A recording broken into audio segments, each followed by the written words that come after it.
kasus yang sedang marak terjadi. Kenapa Ba'alwi itu mendominasi warga Nahdliyin?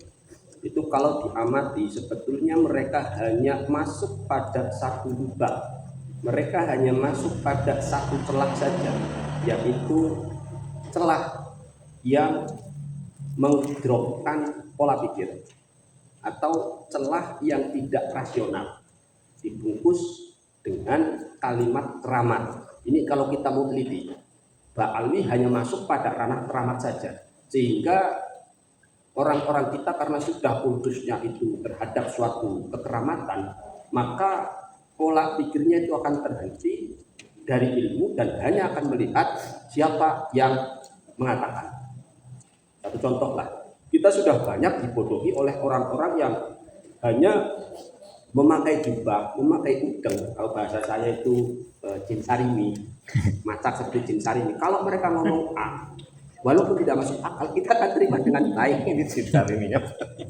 Nah, hari ini pola pikir Nahdliyin sudah masuk pada jebakan Ba'alwi, sehingga apapun itu kalau dibungkus dengan kalimat keramat, maka wong Nahdliyin itu akan takdir. Itu kalau belum ya, kalau mau kita amati seperti itu. Sebagai satu contoh saja lah. Sebagai satu contoh. Dalam kitab Tambihul Wajibat, Mbah Hasyim Asy'ari itu mengomentari kesalahpahaman dalam satu majelis yang di situ dikatakan hudur Rasulullah Shallallahu Alaihi Wasallam, yaitu hadirnya Rasulullah Shallallahu Alaihi Wasallam. Dan itu mereka pakai setiap ada majelis sholawat Rasul menghadiri. Nah, kita yang warga Nahdliyin karena sudah mati pola pikirnya, seakan kita mengkultus pada majelis sholawat, tekak kanjeng Nabi, rawuh kanjeng Nabi, yang mana itu disikat habis oleh Mbah Hasyim Asy'ari dalam kitab Tambihul Wajibat. Itu termasuk munkarat menurut Mbah Hasyim. Karena apa? Setiap orang yang sudah meninggal itu pasti masuk di alam barzakh, masuk pada poin alam barzakh. Nah, di framing yang Ba'alwi, Rasul hadir dalam majelis maulid. Nah, setelah Rasul kena framing datang menghadiri majelis maulid, maka waman tahta Rasulillah yadkhulu fi jinsi. Wong-wong sing derajatnya dengan sore kanjeng Nabi masuk pada jenis yang hadir. Dengan sore kanjeng Nabi tentu kita tahu ada aulia, ada ulama. Wah, kanjeng Nabi berawuh, maka berarti para wali, para aulia, para ulama juga ada yang rawuh di majelis-majelis zikir, di majelis-majelis sholawat. Dan ini irasional menurut Mbah Hasyim Asy'ari. Bisa dicek itu dalam kitab Tambihul Wajibat. Namun arahan daripada Mbah Hasyim Asy'ari dalam kitab tersebut, beliau itu menggunakan mas'urun bihudurih, yaitu seakan kita merasakan hadir Rasulullah. Tujuannya untuk apa? Untuk meningkatkan ketawaduan, meningkatkan etika, meningkatkan perhatian kita terhadap majelis-majelis itu. Itu Mbah Hasyim dengan statement mas'urun bihudurih, beliau itu mengambil kias dari doa tahiyat, assalamualaikum ayyuhan nabiyyu warahmatullahi wabarakatuh. Assalamualaikum itu domir hadir, sholawat salam kepadamu, muni kepadamu, itu wongnya pasti di situ, di depannya atau ada. Kalau sholawat salam kepadanya itu domirnya hobi. Nah, itu yang dipakai secara kias, namun tidak kebablas sampai menyatakan Rasul hadir di majelis sholawat. Dan dari dulu, mohon maaf, sejak saya dengar statement tersebut, saya cari literasi yang resmi dari kitab, sama sekali tidak ada dari yang resmi. Itu hanya kalimat-kalimat yang diucapkan oleh mutasawwif. Mutasawwif itu adalah orang yang berpura-pura dalam kesufian. Jadi nek sing sufi asli, hakikat asli itu namanya sufi. Tapi sing hakikat abal-abal disebutnya mutasawwif. Nek mursyid sing asli disebutnya ya mursyid. Guru pembimbing yang asli disebut mursyid. Dalam hal ini Jatman itu saya kategorikan sebagai mursyid. Tapi kalau yang Jatmah saya kategorikan sebagai murtasid. Mereka abal-abal itu murtasid. Murtasid ya, murtasid. Itu bedanya di situ. Murtasid. Nah, kalau kita orang Nahdliyin, pola pikirnya sudah sesuai dengan bimbingan-bimbingan dari Mbah Hasyim Asy'ari, tentu Habib dan ajaran-ajaran Prophet saya jamin 1000% tidak akan bisa masuk. Mereka itu masuk cuma gerbang karomah, terbukti makam palsu, itu hasil data atau hasil ronsen, itu itu hasil ronsen yang mengatasnamakan mata batin. Nah kita pun di PWI banyak yang seperti itu, masih berpola pikir seperti itu, sangat banyak. Nah artinya ini sudah ya Rujumin Rusdi Sayyidina Hasyim As'ari sudah keluar dari bimbingan Mbah Hasyim As'ari itu sendiri. Nah ini justru mohon maaf berat bagi saya sebetulnya untuk menyampaikan hal-hal yang sesuai dengan ajaran-ajaran Mbah Hasyim itu sendiri. Karena apa? Termasuk nabrak satu keyakinan Nahdliyin itu sendiri. Dan pernah saya mengalami satu hal, itu diundang ngaji di suatu daerah, saya bawa kita ke Mbah Hasyim. Saya terangkan metode-metode berpikir Mbah Hasyim As'ari, terus undang-undang dalam ke-NU-an yang dirikan oleh Mbah Hasyim As'ari. Selesai pengajian ketua MBC, nah itu komplain saya, jangan membawa ajaran seperti itu, biarkan NU berjalan dengan apa yang sudah ada. Nah ini artinya mohon maaf, kita sebagai wong Nahdliyin harus bisa lepas dari hal-hal tersebut. Contohnya lagi, itu tadi majelis sholawat yang dihadiri Rasulullah itu sudah ditentang oleh Mbah Hasyim, sudah ditentang, bisa dicek itu kami diwajibkan. Dan kemudian ada hal lagi yang perlu untuk kita garis bawah, karena penyakit daripada kaum Nahdliyin itu cuma dua, mistik dan klinik.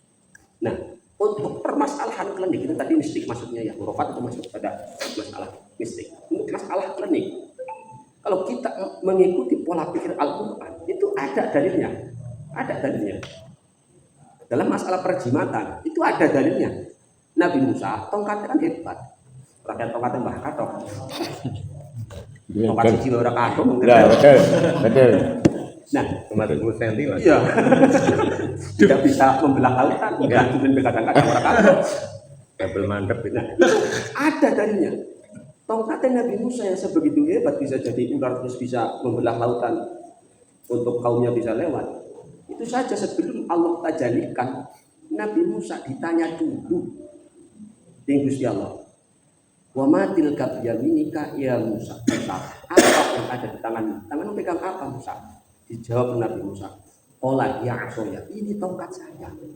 Tawakkal wa 'alaiha wa a'udzu bika ala gunami wa liya fiha ma'arifu. Ini tongkat buat saya berjalan, kemudian buat cara njilokong iku ya aku nyawini godhong kanggo umpan medhus. Kemudian baru diperintahkan Nabi Musa untuk fa'alqaha fa idza hiya hayyatun tas'a. Dilemparkan kemudian jadi ular. Itu saja di training. Sebelum ketemu Firaun, Nabi Musa itu di training.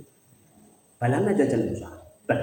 Qala khudha wa la takhaf. Setelah jadi ular, pegang lagi maka dia akan kembali menjadi tongkat sanu'ituka sirotahal ular. Nah, ini pola pikir seperti ini itu tidak masuk dalam konsonan pola pikir NU, sehingga ya mohon maaf, bukan saya melarang secara total atau apalagi mengharamkan ini, cuma kita ikuti pola pikir Al-Quran yang diusung oleh Syekh Hasyim As'ari. Jadi nanti kita tidak akan terjadi kultus terhadap satu benda. Nah itu tadi Nabi Musa seorang nabi makhluk pilihan, supaya tidak kultus pada mari satu benda, itu saja ditanya dulu, dia ngomong apa, kau nyetel apa, musimnya apa. Sekarang coba lemparkan, di training dulu, apalagi kita.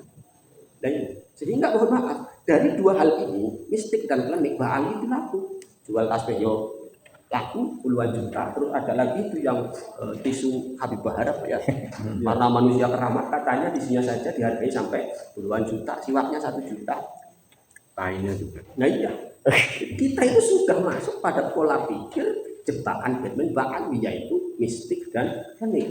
Mbah Hasyim tidak ngajari hal itu ke kita. Jadi ini pola pikir yang perlu untuk dibenahi, perlu untuk diperbaiki. Apalagi nanti mohon maaf ya, ini sekedar ungkapan saya berdasar hal-hal yang sudah saya pelajari, sudah agak lama sebetulnya.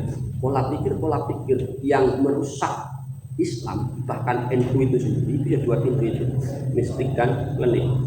Sehingga kebenaran tidak akan bisa berdiri, tidak akan bisa masuk jika pola pikir kita masih terjangkit dengan pola pikir yang klinik dan mistik. Itu tidak akan bisa. Penyakit-penyakit yang sudah ada dalam tubuh NU itu sendiri, sehingga ajaran-ajaran kaum Mbah Ali ini laku dan nun sewu semuanya saja. Kalau mau diteliti ya,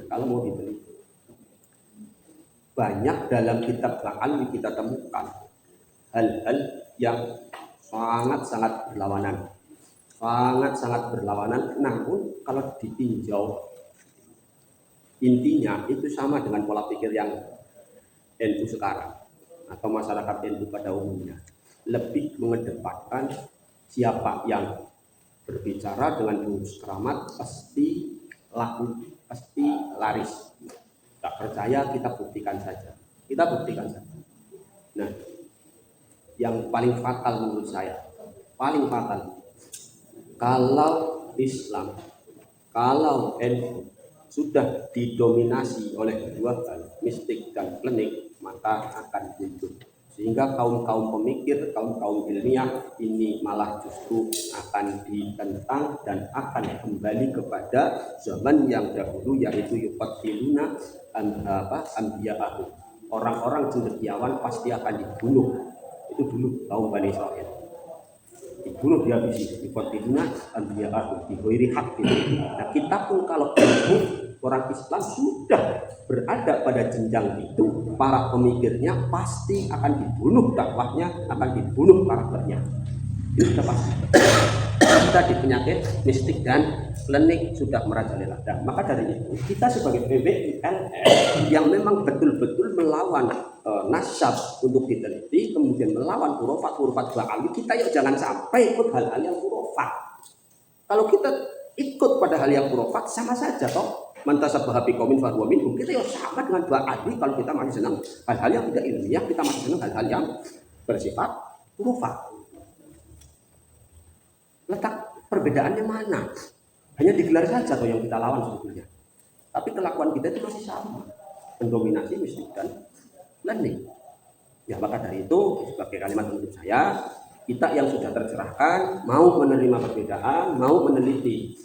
Ayo kita berpikir secara ilmiah, ayo kita berpikir kembali kepada ilmu sesuai dengan instruksi daripada penuntun ulama, yaitu Syekhuna Hasyim Asy'ari. Sekian dari saya. Assalamualaikum warahmatullahi wabarakatuh.